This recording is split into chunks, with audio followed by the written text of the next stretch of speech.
जय हिंद दोस्तों, आप लोग का स्वागत है कॉम्पिटिटिव एग्ज़ाम चैनल पर।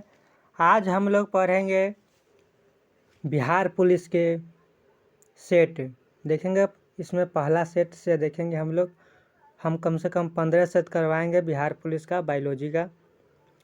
देखेंगे आज बायोलॉजी से जितना क्वेश्चन पूछा हुआ है या पूछने वाले हैं बिहार पुलिस में, उसका देखेंगे। इसमें पहला नंबर क्वेश्चन कह रहा है कि जीवों के मूलभूत संरचनात्मक एवं क्रियात्मक इकाई को क्या कहते हैं। तो हम लोग क्या कहते हैं, उसको हम लोग कोशिका कहते हैं।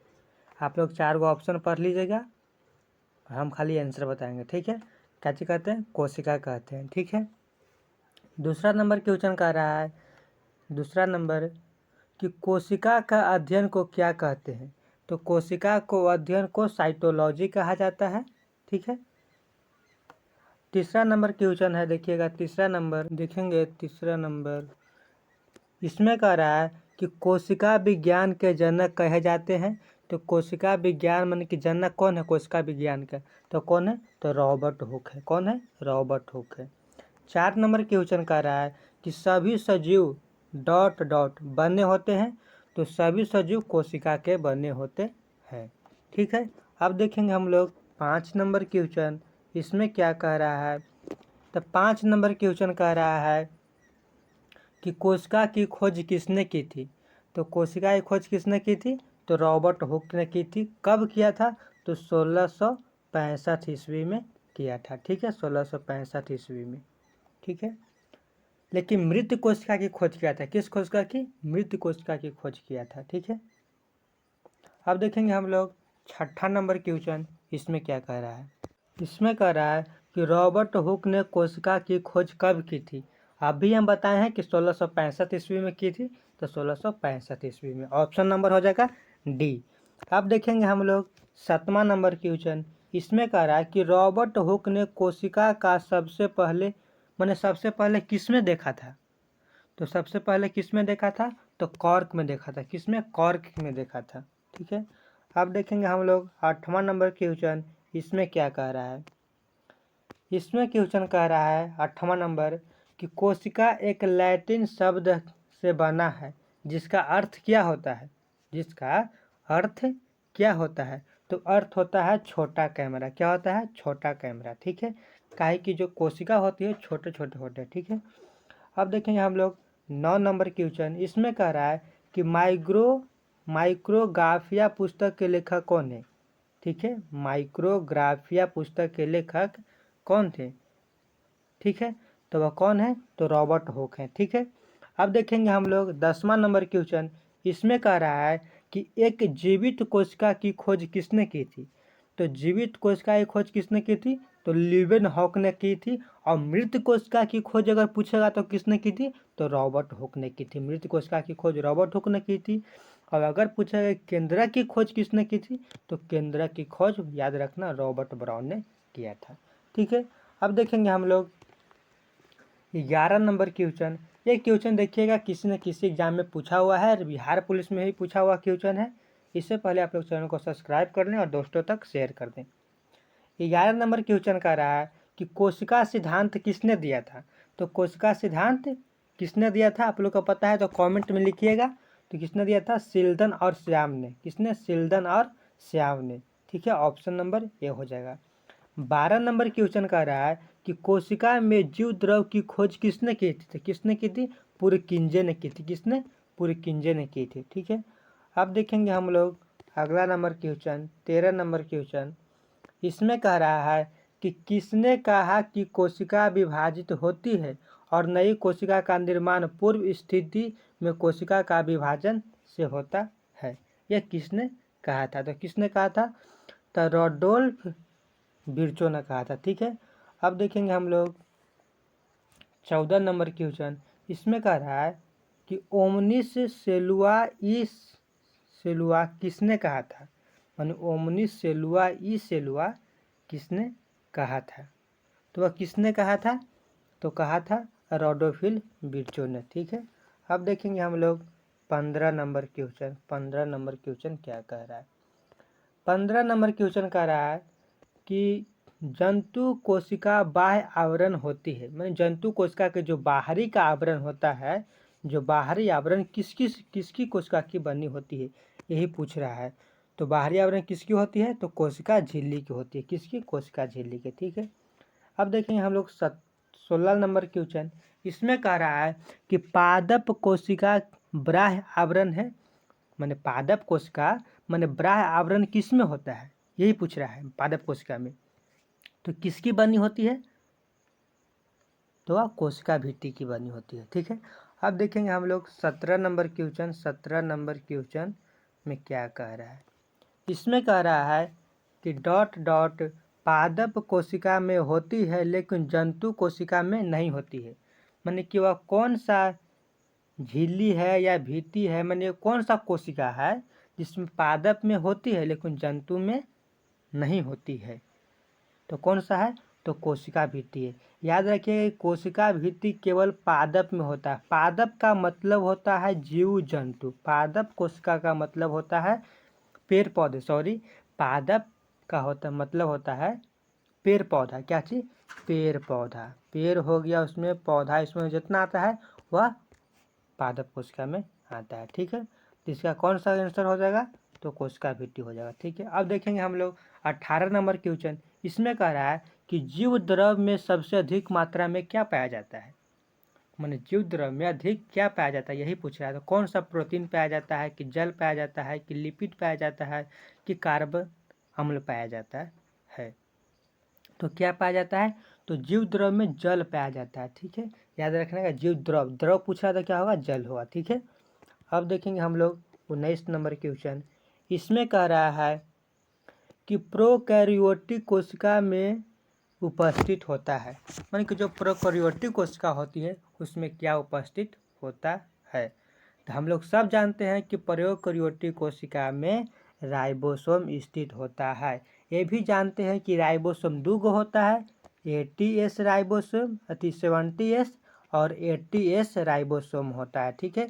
जो 80S राइबोसोम होता है वह यूकैरियोटिक कोशिका में पाया जाता है और 70S राइबोसोम होता है जो प्रोकैरियोटिक कोशिका में पाया जाता है। ठीक है। अब देखेंगे हम लोग 20 नंबर क्वेश्चन। इसमें क्या कह रहा है? 20 नंबर क्वेश्चन कह रहा है कि सभी प्रोकैरियोटिक कोशिका में कोशिका भित्ति पाई जाती है। माने किसको छोड़कर? माने ये भी याद रखें, प्रोकैरियोटिक किस में पाया जाता है? तो वह किस में पाया जाता है? तो वह माइक्रोप्लाज्मा में पाया जाता है। इसको छोड़कर सभी में पाया जाता है। ठीक है। अब देखेंगे हम लोग 21 नंबर क्वेश्चन। इसमें कह रहा है दोस्तों कि निम्न में से किसमें आनुवांशिक पदार्थ का नग्र है? क्या है?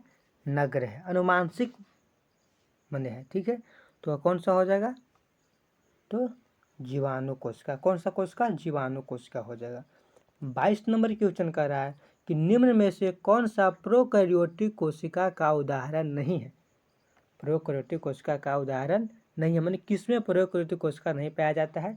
हम लोग जानते हैं कि अमीबा में पाया जाता है, माइक्रोप्लाज्मा में पाया जाता है, साइनोबैक्टीरिया में पाया जाता है, लेकिन अमीबा में नहीं पाया जाता है प्रोकैरियोटिक कोशिका। इसमें यूकैरियोटिक कोशिका पाया जाता है। ठीक है। इसलिए हो जाएगा ऑप्शन नंबर हो जाएगा डी। ठीक है। ऑप्शन नंबर कौन सा हो जाएगा? ऑप्शन नंबर हो जाएगा डी। ठीक है। अब देखेंगे हम लोग 23 नंबर क्वेश्चन।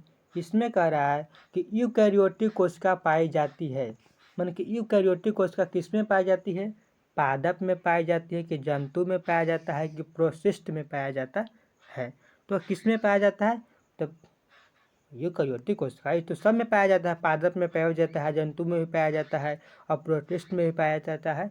इसलिए इसमें से सभी हो जाएगा, इनमें से सभी हो जाएगा। ठीक है। अब देखेंगे हम लोग अगला क्वेश्चन क्या कहता है। ठीक है। अब देखेंगे 24 नंबर क्वेश्चन क्या कह रहा है। 24 नंबर क्वेश्चन 24 नंबर क्वेश्चन कह रहा है कि डॉट केवल पादप कोशिका में ही पाए जाते हैं, जंतु कोशिका में नहीं पाए जाते हैं। तो पादप कोशिका में क्या पाया जाता है? कोशिका भित्ति पाया जाता है। वही बात सही है। प्लास्टिड भी पाया जाता है, हरित लवक भी पाया जाता है। इनमें से क्या हो जाएगा? सभी हो जाएगा। इनमें से सभी हो जाएगा। 25 नंबर क्वेश्चन कह रहा है कि जंतु कोशिका में अनुपस्थित होता है।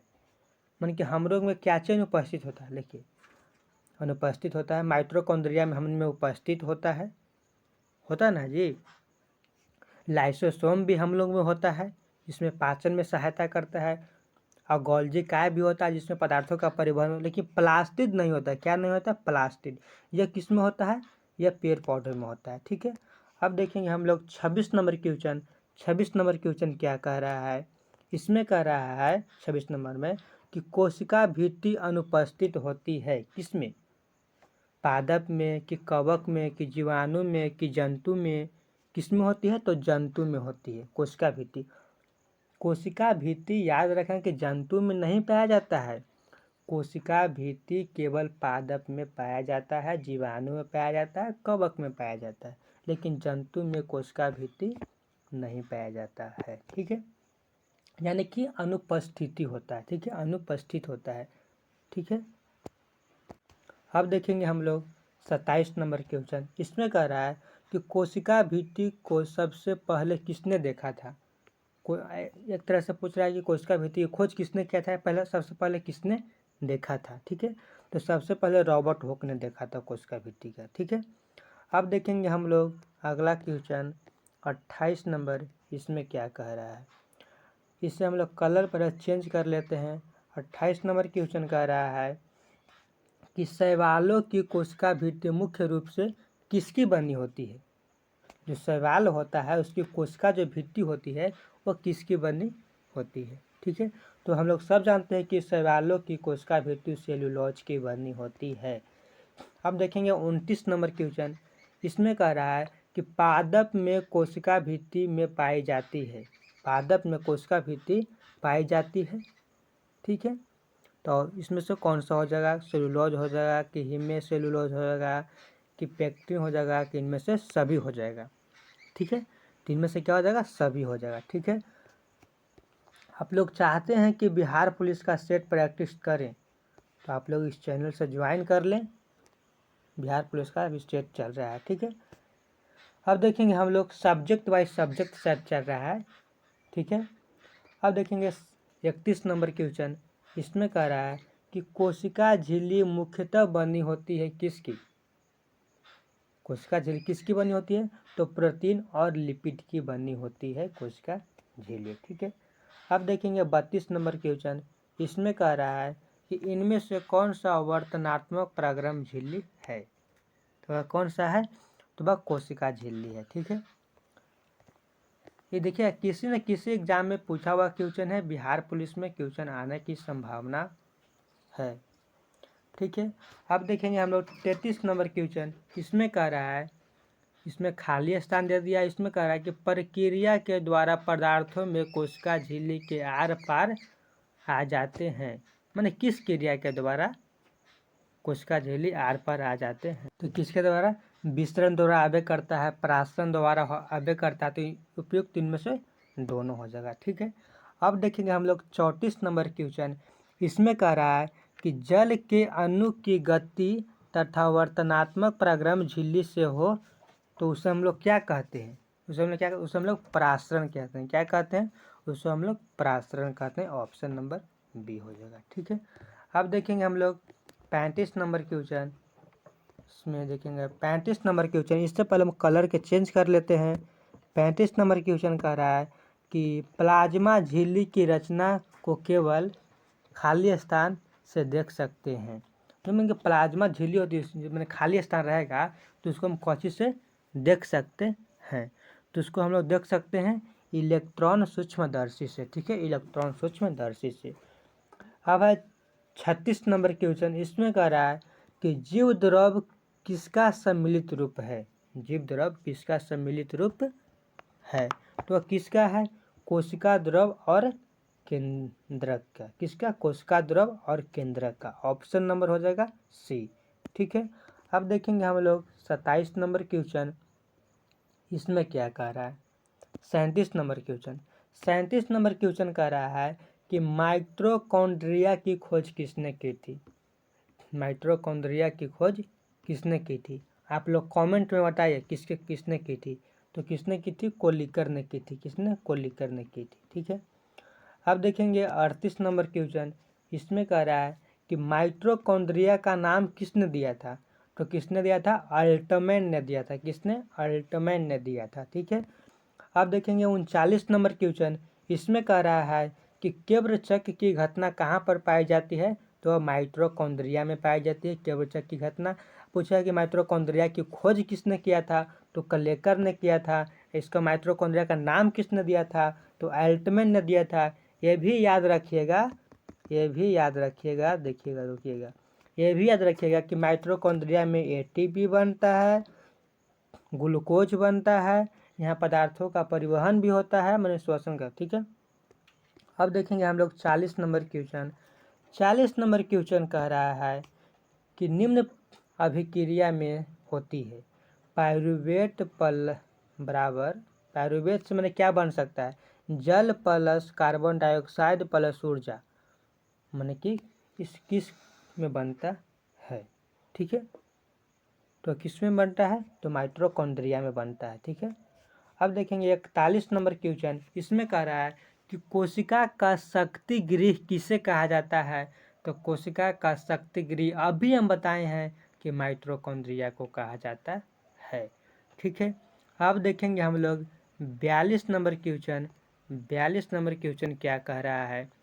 42 नंबर क्वेश्चन कह रहा है कि निम्न में से किसमें कोशिका को घुला देने या नष्ट करने की क्षमता होती है? किसमें होती है? कोशिका को घुला भी सकता है और नष्ट भी कर सकता है। यह क्षमता किसमें होती है? तो यह क्षमता लाइसोसोम में होती है। हम लोग सब लोग जानते हैं कि जो लाइसोसोम होती है हमारे भोजन इसमें में जो होता है पचाने का, अवशिष्ट भोजन पदार्थों का पचाता है। ठीक है। यही लाइसोसोम आरबीसी में नहीं पाया जाता है। आरबीसी में लाइसोसोम नहीं पाया जाता है। इसी के कारण जब आरबीसी मरता है तो एप्सिलिना में चला जाता है, ना कि प्लीहा, या उसको हम तितली बोलते हैं, प्लीहा में चला जाता है। इसीलिए किसको बोलते हैं? आरबीसी का कब्रिस्तान प्लीहा को हम लोग बोलते हैं। ठीक है। अब देखेंगे हम लोग 43 नंबर क्वेश्चन। इसमें कह रहा है कि लाइसोसोम की खोज किसने की थी? तो लाइसोसोम की खोज किसने की थी? डी डुब्बे ने की थी। डी डुब्बे ने की थी। ठीक है। अब देखेंगे हम लोग 44 नंबर क्वेश्चन। अगर आप लोग को समझ में आ रहा होगा तो चैनल को सब्सक्राइब कीजिएगा और लाइक कीजिएगा। 44 नंबर क्वेश्चन कह रहा है कि लाइसोसोम को भी कहा जाता है। तो हम लोग क्या कहता है? तो लाइसोसोम की आत्महत्या की थैली कहते हैं। क्या कहते हैं? आत्महत्या की थैली कहते हैं लाइसोसोम को। अगर हमें लाइसोसोम नहीं पाएगा तो आत्महत्या की थैली कहते हैं। ठीक है। अब देखेंगे हम लोग 45 नंबर क्वेश्चन।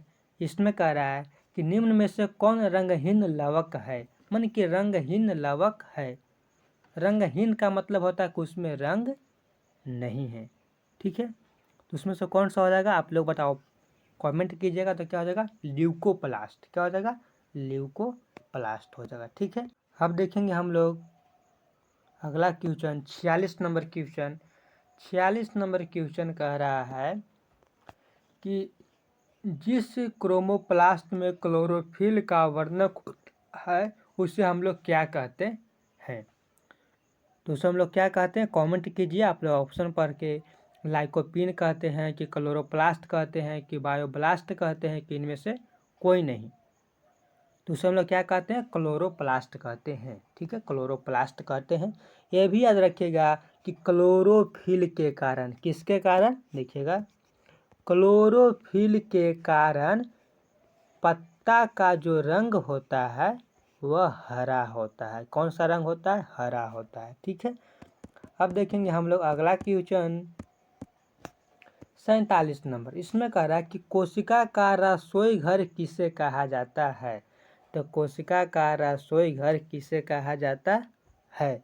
तो हम लोग जानते हैं कि क्लोरोप्लास्ट को कोशिका का रसोई घर कहा जाता है। ठीक है। अब देखेंगे हम लोग 48 नंबर क्वेश्चन। इसमें कह रहा है कि पत्तियों का पीला रंग किसके कारण होते हैं? अच्छा, हम लोग बचपन से पढ़ते आ रहे हैं कि पत्ती का जो हरा रंग होता है वह तो क्लोरोफिल के कारण होते हैं। लेकिन पत्ता जो होता है उसका पीला भी रंग होता है, तो पीला रंग किसके कारण होता है? तो किसके कारण होता है? कमेंट बॉक्स में लिखिए किसके कारण होता है जी। तो किसके कारण होता है? तो कैरोटीनोइड के कारण। किसके कारण? कैरोटीनोइड के कारण होता है। ठीक है, अब देखेंगे 49 नंबर क्वेश्चन। इसमें कह रहा है कि पर्णहरित में धातु उपस्थित होता है। मन कि पर्णहरित में कौन सा धातु उपस्थित होता है, यही पूछ रहा है। तो कौन सा होता है? मैग्नीशियम होता है। कौन सा? मैग्नीशियम। ठीक है, अब देखेंगे हम लोग 50 नंबर हो गया। इससे पहले 50 तक हम लोग पहुंच गए हैं, तो आप लोग एक बार लाइक कर दें। पहले लाइक कीजिए तब आगे हम बढ़ते हैं। 50 नंबर क्वेश्चन कह रहा है कि मैं स्टार्च, तेल और प्रोटीन जैसे पदार्थ संचित होते हैं कहाँ?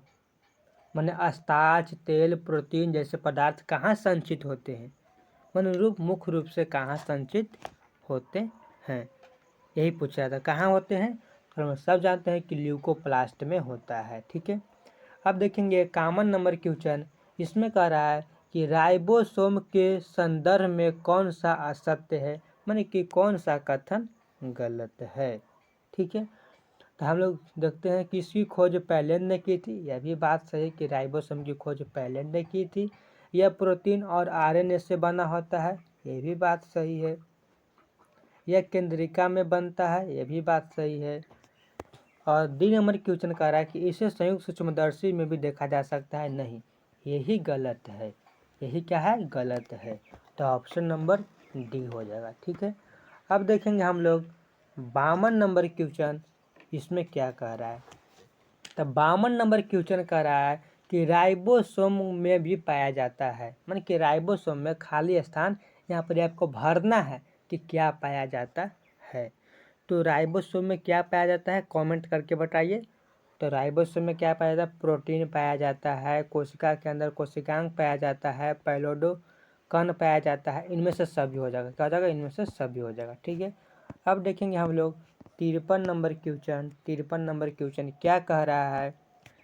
इसमें कह रहा है 53 नंबर क्वेश्चन कि प्रोकैरियोटिक और यूकैरियोटिक दोनों कोशिकाओं कहाँ पर पाए जाते हैं? तो वह कहाँ पर पाया जाता है? तो वह राइबोसोम में पाया जाता है। यूकैरियोटिक भी और प्रोकैरियोटिक। प्रोकैरियोटिक में 7S राइबोसोम पाया जाता है और यूकैरियोटिक में 80S राइबोसोम और प्रोकैरियोटिक में 70S राइबोसोम पाया जाता है। ठीक है, अब देखेंगे हम लोग 54 नंबर क्वेश्चन। इसमें क्या कह रहा है? तो 54 नंबर क्वेश्चन कह रहा है कि कोशिका में प्रोटीन का निर्माण कौन करता है? कोशिका में प्रोटीन का निर्माण कौन करता है? तो वह राइबोसोम करता है। कौन करता है? राइबोसोम करता है। इसीलिए राइबोसोम को प्रोटीन निर्माण का थैली भी हम लोग कहते हैं। क्या कहते हैं? प्रोटीन निर्माण का थैली भी उसको हम लोग कहते हैं। ठीक है, अब देखेंगे 55 नंबर क्वेश्चन। 55 नंबर क्वेश्चन कह रहा है कि अंतःप्रदत्त जालिका में अनुपस्थित होता है। तो क्या अनुपस्थित होता है? तो वह जल, लाल और रक्त कोशिका। कौन सा? लाल रक्त कोशिका अनुपस्थित होता है। ठीक है, पादप कोशिका उपस्थित होता है, यकृत भी उपस्थित होता है। ठीक है, अब देखेंगे हम लोग 56 नंबर क्वेश्चन। 56 नंबर क्वेश्चन कह रहा है कि खुरदरी अंतःप्रदत्त जालिका के साथ क्या लगे होते हैं? तो क्या लगे होते हैं? तो राइबोसोम लगे होते हैं। ठीक है, अब देखेंगे हम लोग 57 नंबर क्वेश्चन। इसमें क्या कह रहा है? 57 नंबर क्वेश्चन कह रहा है कि अंतःप्रदत्त जालिका की खोज किसने किया था? तो किसने किया था? तो पोर्टर ने किया था। किसने? पोर्टर ने किया था। ठीक है, अब देखेंगे 58 नंबर क्वेश्चन। इसमें कह रहा है कि गोल्जी उपकरण की खोज किसने किया था? गोल्जी उपकरण की खोज किसने किया था? तो किसने किया था? इन्हीं के नाम पर रखा गया था, कैमिलो गोल्जी। किसने? Camillo Golgi. ठीक है, अब देखेंगे हम लोग अगला क्वेश्चन। इसमें कह रहा है कि ईआर में संश्लेषित पदार्थ कौन पदार्थ में खाली स्थान पैक किए जाते हैं। तो क्या पैक किए जाते हैं, कमेंट करके बताइए, क्या पैक किए जाते हैं? तो गोल्जी उपकरण, क्या गोल्जी उपकरण, ठीक है। अब देखेंगे हम लोग 60 नंबर क्वेश्चन। इसमें कह रहा है कि लाइसोसोम का निर्माण कौन करता है, उनके जो लाइसोसोम होता है उसका निर्माण कौन करता है? तो लाइसोसोम का निर्माण गोल्जी उपकरण करता है, ठीक है। अब देखेंगे हम लोग 61 नंबर क्वेश्चन। 61 नंबर क्वेश्चन में क्या कह रहा है? 61 नंबर क्वेश्चन कह रहा है कि गोल्जी उपकरण का कार्य नहीं है, गोल्जी उपकरण का कार्य नहीं है, इसको में हमको चुनना है कि कौन सा गलत है।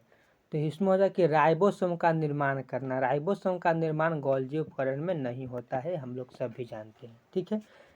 लेकिन लाइसोसोम का हम लोग जानते, इसमें होता है कोशिका झिल्ली का निर्माण भी इसमें भाग होता है, ठीक है। लेकिन देखिएगा 62 नंबर क्वेश्चन कर रहा है कि पादप कोशिका का सबसे बड़ा कोशिका कौन सा होता है? सबसे बड़ा तो वह रसधानी होता है। कौन सा होता है? तो वह रसधानी होता है। याद रखिएगा कि रसधानी जो होता है इसमें जल की सिंचित मात्रा पादपों में ज़्यादा होता है और जंतु में कम होता है, ठीक है। अब देखेंगे हम लोग 63 नंबर क्वेश्चन। हम टाइम को वेस्ट नहीं करते हुए आगे क्वेश्चन की ओर बढ़ते हैं। इससे पहले आप लोग चैनल को सब्सक्राइब कर दें और दोस्तों तक शेयर कर दें। यह किसी न किसी एग्जाम में पूछा हुआ क्वेश्चन है। 63 नंबर क्वेश्चन कह रहा है कि किसी कोशिका में सबसे छोटा कोशिकांग होता है। सबसे छोटा कोशिका कौन सा होता है, ठीक है। लाइसोसोम होता है कि राइबोसोम होता है कि माइटोकॉन्ड्रिया होता है कि केंद्रक होता है? तो कौन होता है? तो वह माइटोकॉन्ड्रिया होता है, सबसे छोटा कोशिका, ठीक है। 64 नंबर क्वेश्चन कह रहा है कि जंतु कोशिका में सबसे बड़ा कोशिकांग कौन सा होता है, माने हम लोग में जीव जंतु में सबसे बड़ा क्या होता है? तो केंद्रक होता है। अब पूछ सकता है केंद्रक की खोज किसने किया था? तो रॉबर्ट ब्राउन ने। किसने? रॉबर्ट ब्राउन ने। किसने? रॉबर्ट ब्राउन ने खोज किया था, ठीक है। अब देखेंगे हम लोग 65 नंबर क्वेश्चन। 65 नंबर क्वेश्चन क्या कह रहा है? 65 नंबर क्वेश्चन कह रहा है कि निम्न में से कौन रसधानी के लाल रक्त कोशिका में अनुपस्थित होता है, माने कि उसमें नहीं उपस्थित होता है? कौन सा होता है? लाइसोसोम भी होता है, गोल्जी उपकरण भी होता है, माइटोकॉन्ड्रिया भी होती है। इसलिए ऑप्शन नंबर सी हो जाएगा, डी हो जाएगा, इनमें से सभी, ठीक है। 66 नंबर क्वेश्चन कह रहा है कि निम्न में से पादपों में गोल्जी उपकरण है, माने कौन सा गोल्जी उपकरण है? तो क्या है? डिक्टियोसोम। कौन? डिक्टियोसोम है, ठीक है। अब देखेंगे हम लोग 67 नंबर क्वेश्चन। इसमें क्या कह रहा है? इसमें कह रहा है कि टोनोप्लास्ट के चारों ओर एक झिल्ली होता है, उसको हम लोग क्या कहते हैं? तो उसको हम लोग कहते हैं रसधानी कहते हैं, ठीक है। अब देखेंगे 68 नंबर क्वेश्चन। इसमें कह रहा है खाली स्थान केवल जंतु कोशिका में पाई जाती है। जंतु कोशिका में क्या पाया जाता है? तो तारकाय क्या पाया जाता? क्या? तारकाय पाया जाता है, ठीक है। अब देखेंगे हम लोग अगला क्वेश्चन। ऐसे माइटोकॉन्ड्रिया भी मार सकते हैं, लेकिन माइटोकॉन्ड्रिया भी पाया जाता है तो वाथी में भी पाया जाता है, पादप में भी पाया जाता है, ठीक है। अब देखेंगे हम लोग 69 नंबर क्वेश्चन। इसमें कह रहा है कि सेंट्रोसोम की खोज किसने की थी? तो सेंट्रोसोम की खोज बोबेरी ने की थी। किसने? बोबेरी ने की थी, ठीक है। अब देखेंगे हम लोग 70 नंबर क्वेश्चन कि खाली स्थान दिया हुआ इसमें भरना है कि में सेंट्रोसोम का महत्वपूर्ण भूमिका होता है। तो कौन सा में? कोशिका विभाजन में सेंट्रोसोम का मुख्य भूमिका होता है। ऑप्शन नंबर हो जाएगा डी, ठीक है। अब देखेंगे हम लोग 71 नंबर क्वेश्चन। 71 नंबर क्वेश्चन कह रहा है कि खाली स्थान रसधानियाँ बहुत बड़ी होती है, सबसे बड़ी रसधानी होती है, तो कौन सा है? पादप कोशिका है। कौन सा? पादप कोशिका। 72 नंबर क्वेश्चन कह रहा है कि कोशिका का ट्रैफिक पोलिस किसे कहा जाता है, माने कोशिका का ट्रैफिक पुलिस किसे कहा जाता है। याद रखिएगा कि बिहार पुलिस में आ सकता है। बिहार पुलिस में ये करीब कितना बार, 4 बार क्वेश्चन पूछा हुआ है। ठीक है, कि कोशिका का ट्रैफिक पुलिस किसे कहा जाता है। तो किसे कहा जाता है, तो गोल्जी उपकरण को कहा जाता है। ठीक है, अब देखेंगे हम लोग 73 नंबर क्वेश्चन। इसमें कह रहा है कि निम्न में से कौन सा राजधानी का कार्य नहीं है, यानी कि कार्य इसमें नहीं है, इसको बारे में हमको चुनना है। तो ऑप्शन आप लोग पढ़िए तो कौन सा हो जाएगा, तो ऑप्शन नंबर सी हो जाएगा। यह माइटोकॉन्ड्रिया के लिए प्रोटीन का निर्माण करता है, यह कार्य नहीं है, ये कार्य नहीं है। ठीक है, अब देखेंगे हम लोग 74 नंबर क्वेश्चन। इसमें कह रहा है कि कोशिका का मस्तिष्क किसे कहा जाता है। कोशिका का मस्तिष्क यानी कि दिमाग किसे कहा जाता है, तो उसको केंद्रक को कहा जाता है, कोशिका का दिमाग। ठीक है, अब देखेंगे 75 नंबर क्वेश्चन। इसमें कह रहा है कि कोशिका में केंद्रक की खोज किसने की थी। जो कोशिका होती है उसकी केंद्रक की खोज किसने की थी, तो रॉबर्ट ब्राउन ने की थी। ठीक है, अब देखेंगे हम आप लोग को पहले ही बता दें कि रॉबर्ट ब्राउन ने कोशिका केंद्रक की खोज की थी। ठीक है, अब देखेंगे हम लोग 76 नंबर क्वेश्चन। इसमें कह रहा है कि निम्न में से किसमें वास्तविक केंद्र का अभाव होता है। तो किसमें होता है, माइक्रोप्लाज्मा में वास्तविक केंद्र का अभाव होता है। अब देखेंगे हम लोग 77 नंबर क्वेश्चन। 77 नंबर क्वेश्चन में क्या कह रहा है, इसमें कह रहा है कि केंद्रक द्रव में महीने धागे की जाल जैसी रचना पाई जाती है, उसे हम लोग क्या कहते हैं। माने केंद्रक जो द्रव होता है वो कैसा, धागे की तरह मिही धागे की तरह रचना पाई जाती है, उसे हम लोग क्या कहते हैं, तो उसे क्रेप्टिन कहते हैं। क्या कहते हैं, क्रोमेटिन कहते हैं। क्या कहते हैं, क्रोमेटिन कहते हैं। ठीक है, अब देखेंगे हम लोग इसमें पूछ रहा है कितना क्वेश्चन हौला है कि डीएनए का पूर्ण रूप क्या है, माने कि डीएनए का पूर्ण रूप क्या है। तो क्या हो जाएगा, ये ऑप्शन नंबर ए हो जाएगा। ठीक है, डिऑक्सी। अब देखेंगे 89 नंबर क्वेश्चन। 79 नंबर कह रहा है कि डीएनए प्लस हिस्टोन प्रोटीन मिलकर कौन सा प्रोटीन का निर्माण करता है। तो कौन सा प्रोटीन का निर्माण करता है, क्रोमेटिन का निर्माण करता है, बात सही है। कि न्यूक्लियोसोम का, ये भी बात सही है। गुणसूत्र का, ये भी बात सही। तो इनमें से सब हो जाएगा, ऑप्शन नंबर डी हो जाएगा। ठीक है, हम लोग कलर को चेंज कर लेते हैं, बहुत देरी से एक ही कलर का देख रहे हैं। अब देखेंगे हम लोग 80 नंबर क्वेश्चन। इसमें कह रहा है कि कोशिका विभाजन के समय क्रेप्टिन में संगठित होते हैं, तो उसमें क्या संगठित होते हैं, तो उसमें गुणसूत्र होते हैं। हम लोग जानते हैं कि मनुष्य में 46 गुणसूत्र होते हैं, यानी कि 23 जोड़ा गुणसूत्र मनुष्य में पाया जाता है। अब देखेंगे हम लोग 81 नंबर क्वेश्चन। 81 नंबर क्वेश्चन कह रहा है कि गुणसूत्र की खोज किसने की थी, तो गुणसूत्र की खोज वाल्डेयर ने की थी। अब देखेंगे 82 नंबर क्वेश्चन। इसमें कह रहा है कि अणु के कोशिका के निर्माण एवं संगठन के सभी सूचना होती है। माने जो कोशिका होती है उसकी अणु के कोशिका का जो निर्माण करता है उसकी सूचना को कौन संग्रहित करता है, तो कौन करता है, डीएनए। ठीक है, डीएनए। अब देखेंगे हम लोग कौन सा नंबर, 83 नंबर क्वेश्चन। इसमें कह रहा है कि निम्न में से किसने आनुवांशिक वाहक कहा जाता है। आनुवांशिक वाहक किसे कहा जाता है, आनुवांशिक वाहक किसे कहा जाता है, तो गुणसूत्र को कहा जाता है आनुवांशिक वाहक। ठीक है, अब देखेंगे हम लोग 84 नंबर क्वेश्चन। इसमें कह रहा है कि डीएनए के क्रियात्मक खंड को क्या कहते हैं, तो जीन कहते हैं। क्या कहते हैं, डीएनए के क्रियात्मक खंड को हम लोग जीन कहते हैं। ठीक है, अब देखेंगे हम लोग 85 नंबर क्वेश्चन। 85 नंबर क्वेश्चन कह रहा है कि खाली स्थान कोण आनुवांशिक पदार्थ, खाली स्थान आनुवांशिक इकाई कहते हैं। तो हम लोग किसके कहते हैं, तो इसको कहते हैं डीएनए प्लस जीन। किसने? डीएनए और जीएनए को आनुवांशिक पदार्थ और आनुवांशिक इकाई कहते हैं। अब देखेंगे 86 नंबर क्वेश्चन। इसमें कह रहा है कि निम्न में से कौन सा एक गुणसूत्र का भाग नहीं है। ठीक है, तो कौन सा गुणसूत्र का भाग नहीं है हम जानते हैं कि गुणसूत्र का भाग कौन सा नहीं है।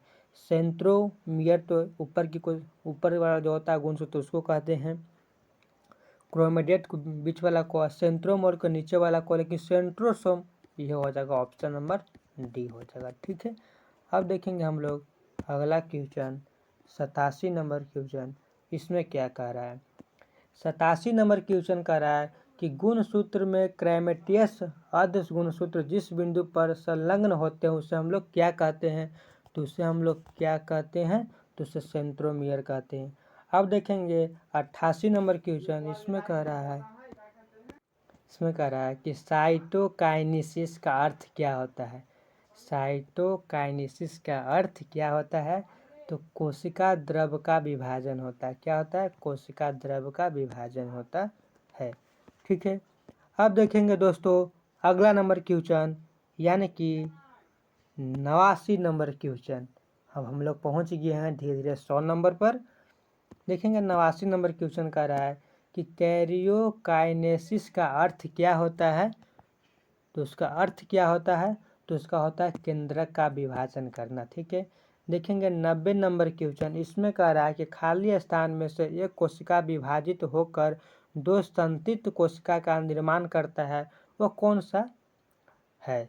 समसूत्री विभाजन की, अर्धसूत्री विभाजन की, विखंडन होता है तो मन किसके द्वारा होता है?